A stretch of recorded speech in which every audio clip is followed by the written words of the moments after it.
Hello guys! For today's video ay magluluto tayo nitong isa sa mga exotic pero napakasarap na putahe. Nandito nga ako sa terrace kanina tapos may dumaan na naka-tricycle na nagbebenta ng palaka at dahil paborito nga namin ito ni Prince ay agad akong bumili. 200 pesos nga pala lahat ito. Nung binenta nga ito sa akin kanina ay nabalatan na pero yung bituka hindi pa naaalis kaya isa-isa kong tinanggal ang mga ito. Tinuruan nga pala ako kanina nung nagtitinda kung paano alisin yung mga bituka. Tapos nakita nga ako ni tatay dyan na naglilinis ng palaka tapos may tinuro siya sa akin dito. Tanggalin ko daw yung parang puting litid para madurog yung laman ng palaka para pag kinain ay mas madali. Tapos tawang-tawa nga kami ni Prince dyan kasi habang hinihila ko yung litid ay sumisipa yung paa ng palaka. Tignan nyo guys at ipapakita ko sa inyo.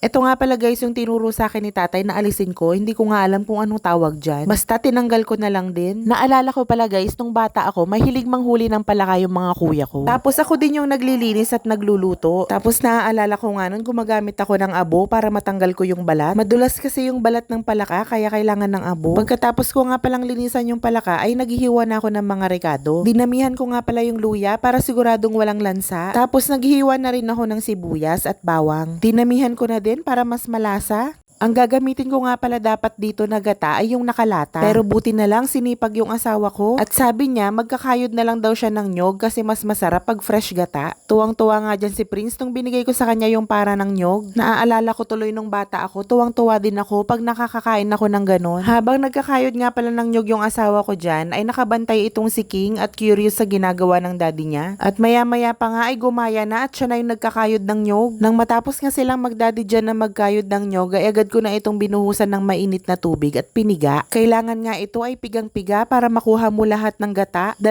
buong nyog nga pala yung ginamit namin dyan. Nahuhulaan nyo na ba guys kung anong recipe ang lulutuin ko sa palaka? Yes, tama. Dahil adobo sa gata ang luto natin sa mga palaka. Natapos ko na nga palang pigain yung mga nyog kaya naman umpisahan na natin ang magluto. Nagpainit lang ako dyan ng mantika tapos nilagay ko na yung bawang, sibuyas at yung luya. Nung magisa ko na nga yung mga rekado ay agad ko nang nilagay yung mga palaka. Binanlian ko nga pala ito kanina ng mainit na tubig para mabawasan yung lansa. Naglagay na din pala ako dyan ng maraming pamintang durog. Halu-haluin lang natin tapos takpan. Nung kumulo na yung palaka ay nilagyan ko na ito ng toyo. Tapos hinalo-halo ko lang at hinayaan ko lang na kumulo ulit. Pagkatapos ay nilagay ko na yung gata tapos hinayaan ko lang kumulo hanggang sa medyo mag-reduce yung sabaw niya. At nung medyo matuyuan nga ng sabaw ay nilagay ko na yung talbos ng sili. Dito lang din pala ito galing sa bakuran namin. Mas masarap pala ito pag maraming talbos ng sili. At maya-maya pa nga ay ito na at luto na ang ating adobo sa gata na palaka. Naku, mapaparami na naman ang kanin nito. Kaya naman tara, kain tayo guys. Hanggang dito na lang muna ulit guys. Salamat sa inyong panonood. Hanggang sa muli. Bye!